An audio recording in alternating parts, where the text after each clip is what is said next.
Thank you. My name is Andrea Merida, and I voted against the bond that paid for the chairs that you're sitting in today.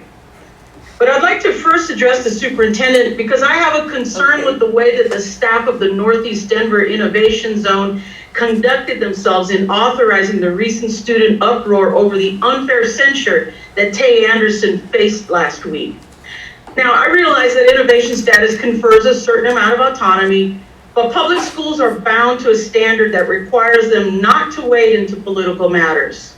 We know that the executive director, Vernon Jones, stood down while Northfield staff facilitated this protest. They allowed students to use the school's public address system and even rearranged the bell schedule. The students' announcement said the following, quote, "We should right now be transparent with you all, considering many students, including male, female, and non-binary students, have created bonds, trust, and communication with DPS School Board Director Tay Anderson. And what we now know so far, due to recent news, this is unacceptable. We should not tolerate anything related to assault," unquote. How can any reasonable person think that this event was not political in nature? Did the zone board authorize this? Did they vote on it? Mr. Superintendent, this is something that you don't directly control, but certainly this information needs to be part of the evaluation process for reauthorization of this innovation zone.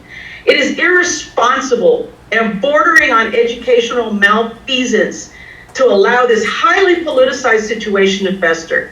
I'm calling for you to investigate the staff at which school facilitated the protests because of spurious reasons and to discipline accordingly. And now I want to turn my attention to the DPS board.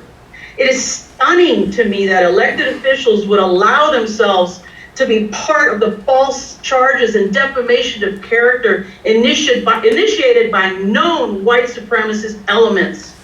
You should know, but let me read to you CRS 22-31-107, Section 5A, which states, "Any person who has been convicted of a commission of a sexual offense against a child shall not be eligible for the office of school director of a school district.